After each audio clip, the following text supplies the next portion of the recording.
Saya mohon kalau nanti pulang ke rumah, tolong duduk di atas sajadah dan istighfar saja. Istighfar sampai menangis. Sampai menangis.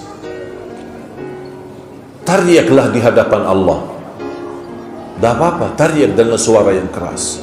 Astaghfirullah, ya Allah, ya Allah, ya Allah, ya Allah, ya Allah.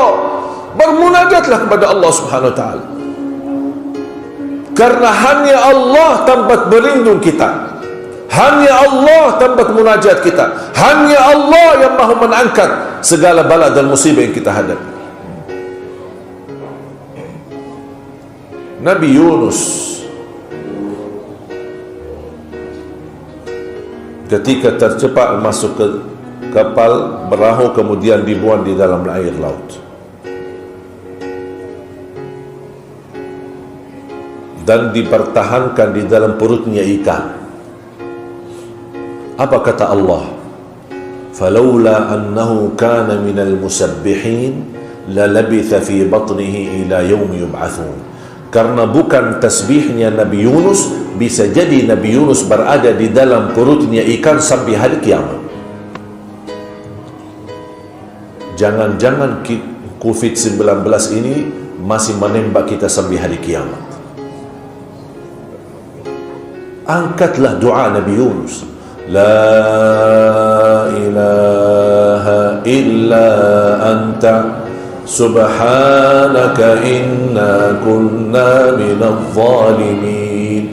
Ketika Nabi Yunus di dalam laut, 3 kegelapan, gelapnya perutnya ikan, gelapnya laut, dan gelapnya malam hari, malaikat mendengar bisikan sambil malaikat berkata, ya Allah, du'aun ma'ruf min 'abdin ma'ruf min makanin ghairi ma'ruf. Doa yang kami kenal dari hamba yang kami kenal, tapi kami tidak tahu di mana hamba itu. Malaikat berkata begitu sama Allah. Kami tidak tahu adanya di mana, tapi suaranya kami kenal, itu Nabi Yunus. Doanya kami tahu, la ilaha illa anta subhanaka inna kunna minadh zalimin. Tapi kami tidak tahu ya Allah itunya ada di mana Nabi Yunus. Baru Allah perintahkan ikan, lepaskan dan keluarkan Nabi Yunus di pantai.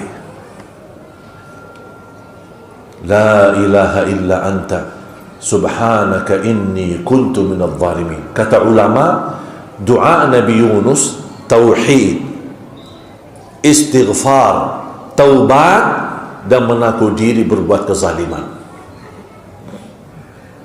La ilaha illa anta, tauhid.